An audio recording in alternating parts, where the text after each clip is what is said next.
Hello. How's it going? So today we're gonna talk about first news: Bitcoin's extends slide amid uncertainty in release of Grayscale shares.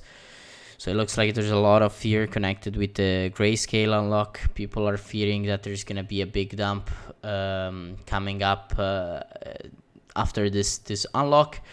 What effectively is most likely going to happen is that there's a little bit of spread trade between the two that can be taken.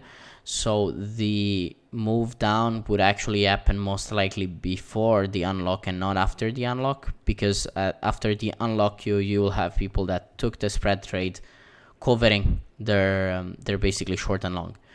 So you should be concerned about this week, not about the unlock itself. If you want to be concerned, there's always the problem with the liquidity. Are people that short Bitcoin gonna be able to buy back at par, or are they not gonna be able to? That's kind of the problem Yeah. with going short right now, since there's not a lot of liquidity on the sell side. There's much more liquidity on the buy side, at least if you look at the books. That's what it looks like. And yeah, so Yeah. great. Go ahead. Yeah. And it's important to note that whenever there's an event, like the expected result never happens at the actual event. Usually it happens leading up to it. And people waiting for the actual event, they always wind up on the wrong side of the trade. So maybe there's a bit more down pressure to come this week. But at the end of the day, like I don't think there's going to be much of an effect from this grayscale unlock. This is knowledge that everyone knows. And for the most part, I think it's priced in. Yeah. A lot of overreaction to it. Yeah, probably. Kind of like everything. We had the El Salvador news. There was a lot of overreaction coming from it. We had a lot of this, like even the Elon thing. We had a lot of overreactions coming from it. So it's kind of lining up with everything else in the crypto market. It's really bipolar. Going forward, Italian regulator says Binance is unauthorized. So what happened is that the Consopits, the Italian financial regulator, came out with a statement saying that Binance is not authorized to provide investment services and activities in Italy.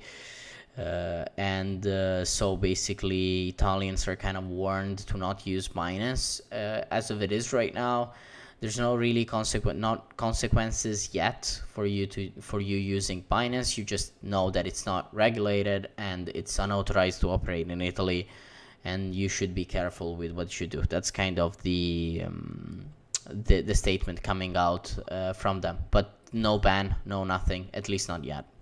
Yeah, so it's just more of the like constant onslaught of FUD against Binance. Yep. But I mean, at the end of the day, it's just one exchange of many. Uh, this It, news doesn't really mean too much at the end of the day. it seems like all the big, when you get to a certain size, we had the BitMEX attack, we had the Bitfinex attack, and now we're getting the Binance one. So it seems like when you become the leading exchange in crypto, you get attacked by regulators every time. It seems like it's clockwork. So you gotta be careful with the size of your exchange. It feels like.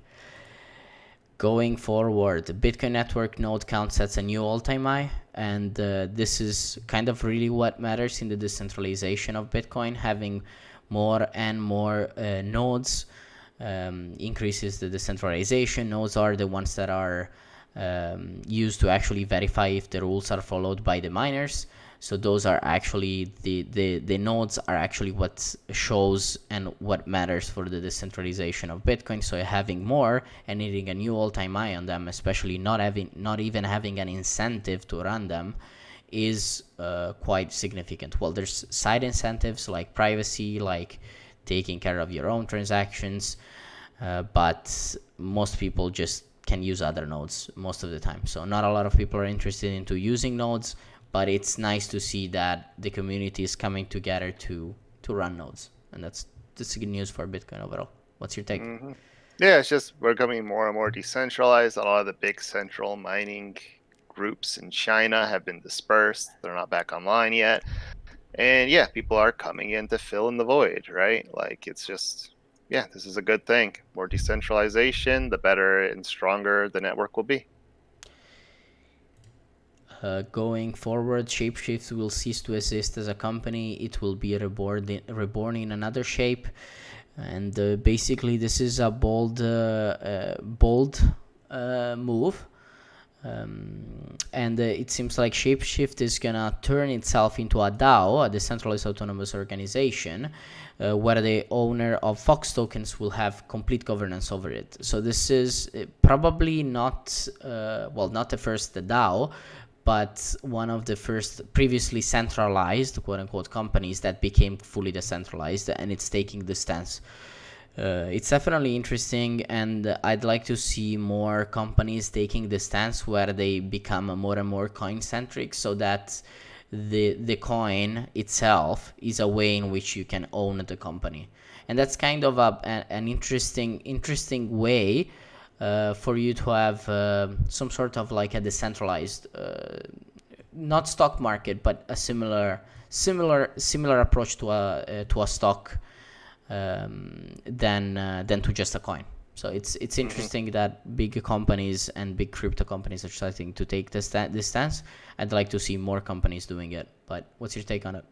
Yeah, I mean, I would like to see how this one plays out too. Like, this is definitely one of the bigger companies that convert themselves to a DAO, decentralizing the company and all that. Like, yeah, it's going to be cool to see how this plays out. If the company is able to become stronger for it, if it becomes weaker, who knows? Yeah, it's just a cool experiment right now. It definitely is. And then we get on to a funnier news. Universities paying students cryptocurrency for their poop. So it looks like in South Korea, a university professor came up with this idea of basically having a QR code in front of a toilet, and it pays you for your poop, since poop can be turned into methane gas, and that can, of course, is energy that you can use to you can use it for whatever Power. Power, Yeah. of course. So it's kind of one of the funny articles that came out today, and definitely an interesting take into incentivizing people in doing certain things.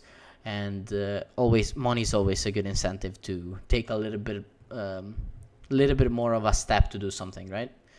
So it's definitely interesting, and it's a little bit of a gamification of you going to the toilet as well.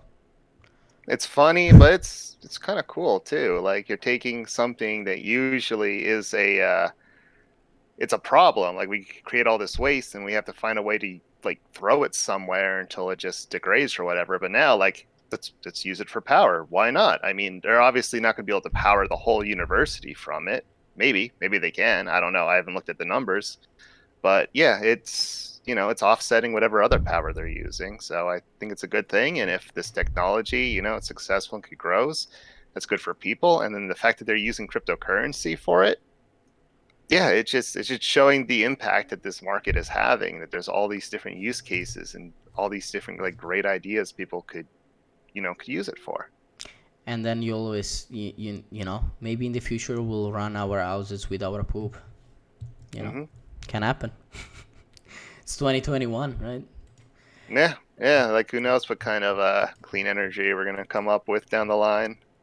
Yeah, but going forward, what is Bitcoin doing? Going down a little bit today, down 3%. Looks like altcoins are suffering as well. And so, yeah, nothing much happened. We are slightly lower than we were yesterday. Nothing crazy. Nothing insane going on, but it feels like we're getting closer to the $30,000 range, which has been previously a strong area of support.